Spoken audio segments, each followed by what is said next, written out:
My name is Sean Hunt. I live in Nashville, Tennessee, and I'm a retired architect. I turned 75 in January, and my birthday gift was this course, and I'm very excited about it. I first got introduced to piano. First of all, my mother played the piano, and I remember she would sit at an upright piano and play, and I would march around the room if she would play a march. And it just to this day is still a fond memory. So I have an older brother and a younger brother, and the older brother had already started taking piano lessons, and given my mother's interest in the instrument, I knew it was coming for me. And so when I was about 8, I started lessons, and it did not take with me. So by the time I was 8 and a half, I was done. And as a lot of people, have said over the years, I have regretted that. I've regretted stopping that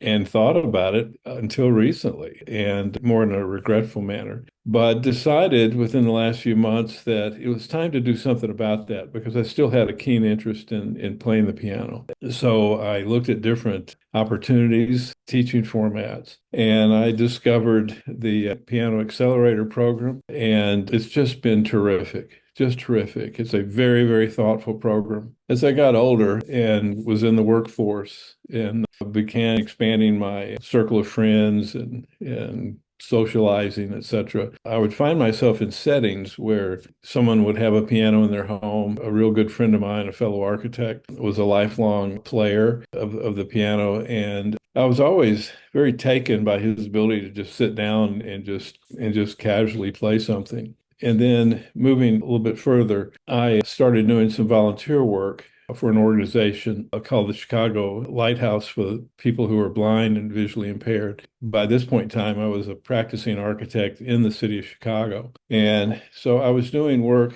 with the Chicago Lighthouse by way of, I was a member of the board for a number of years, and about a third of my fellow board members had visual impairments, including total blindness. And one of the people that I came to know quite well and became a good friend was an attorney. He was completely blind, and on weekends he played in a piano bar, played the piano. And I was just blown away by that. And so I just kept getting exposed to people who had this love for the instrument and seemed to not accept any obstacles in their way. And so that heightened my interest in one of these days tending to this need to know how to play the piano. I would sit at a piano from time to time and just tinker with it a little bit and just couldn't get anywhere with it. And friends would show me, a couple of chords here and there. And I just knew that there was not only a lot more that I needed to know, but there was a whole world that I wanted to be a part of and to be able to be creative if that was possible, but more so just something to do for myself and not perform for others, but just something to do for myself. Since starting the Piano Accelerator program, the greatest single thing is that I now know that I can. It's not that I am yet able, but I know that I will be able to do this. And in a very short amount of time, so at the time that I'm offering these comments, I've been in the program about 3.5 months. And when I was told at the beginning that there would be certain things, including playing a complete song within 90 days, I found that not totally believable. And just assumed that the nature of that song that I would be learning, would not be very substantial. And I was wrong about that. I've just been amazed at how well this program leads you pretty quickly into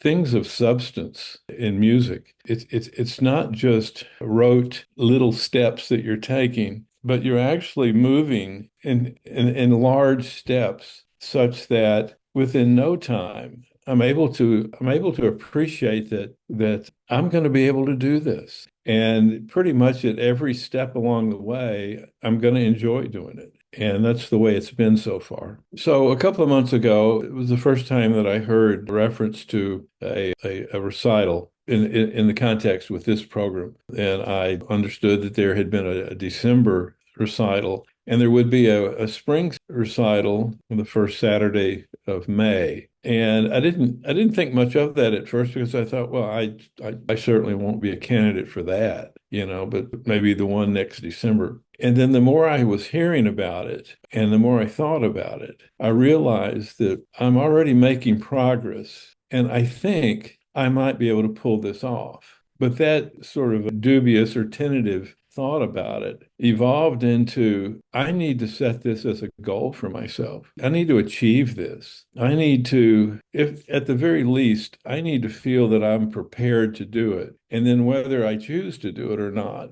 I can make that decision, closer to the date of the recital. And so for me, it was a goal that was driving me and causing me to practice more often and to, learn a lot along the way because it starts with picking a song that appeals to you. Caitlin was very helpful in saying, okay, that she didn't lead me to a song, but she would comment on suggestions that I would make in terms of, well, what about this Carole King song or what about this song that Adele sings or what have you? And I finally settled on Leonard Cohen's Hallelujah. And because I've always loved that song. And, I hate to use the word obsession, but I guess I was obsessed at that point that this was something I was going to achieve. And I was doing it only for myself. And 30 days away from the recital, I was rather doubtful that I was going to be able to actually participate.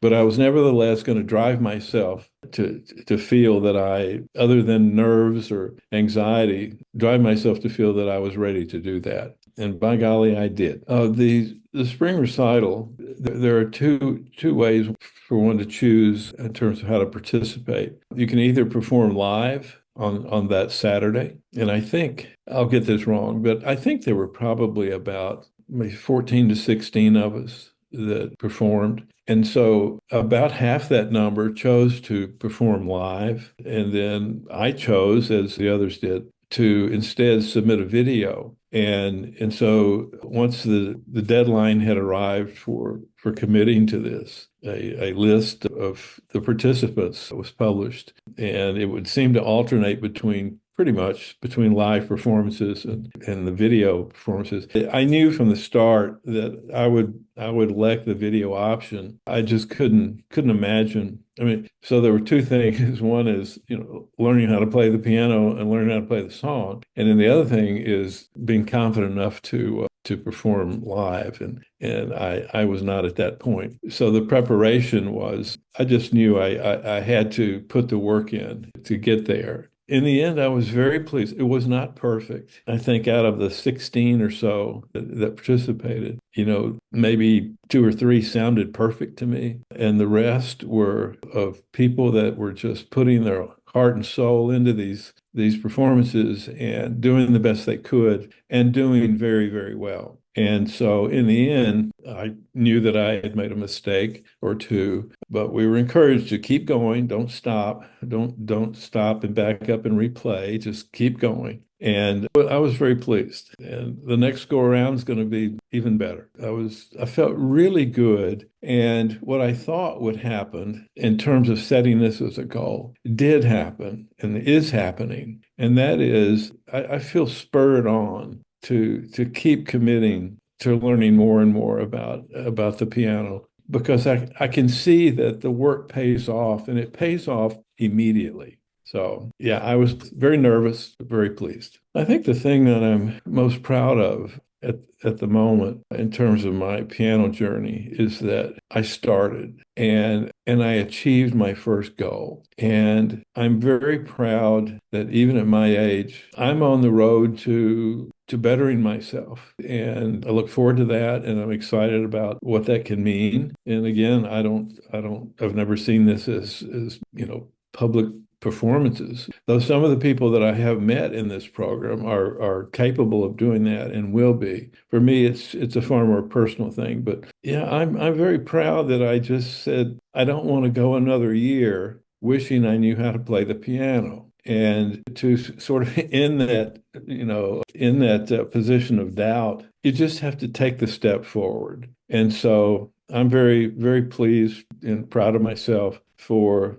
finding this wonderful program and the wonderful people who teach it and just doing it. One of the things that surprised me was, and it had been explained, when I was considering, signing up for this program. But so twice a week, there is what's called a teaching call. And it's, like on a Monday and a Thursday and everyone's encouraged to attend one of those. And I've been tuning into both of them whenever I can. And what happens is people submit questions if you want to, just submit a video clip so that you can actually show her and the rest of us what your current challenge and what you need some advice on in terms of finger positions, etc. So these calls are just amazing because it's very well managed. You don't, unlike a lot of group Zoom calls, you don't see everybody at once. It's just the person talk. You see Caitlin and you see the person that's asking the question, and it's a very dynamic thing. And there's some interaction between students who, quite often one of the more experienced students will respond to someone's question after Caitlin has answered it. And also what happens, which I was happy to see and not expecting, is that other students will offer help. I came across this such and such in a YouTube video. I think you'd benefit from it. Let me send you the link. I mean, those kind of things happen frequently and it proved to be very helpful. So I guess I hadn't thought about, or maybe wasn't aware of these teaching calls, but they're very cool, very cool. I would absolutely recommend this to anybody of any age, especially for older beginners or older restarters, people who are trying to get back on track. I would absolutely recommend it. The word nurturing kind of comes to mind, and it's just such a friendly and interactive way to go about this. I mean, you're not just watching videos and working along with a workbook, and beyond that, there's no human contact. I mean, there's a lot of human contact, and there's a lot of peer-to-peer encouraging. And I haven't yet, and don't expect to see any peer-to-peer judgment. I don't see that at all. And so this was one of the smarter things that I've done in my life, and I sure appreciate my wife for giving me the gift of it.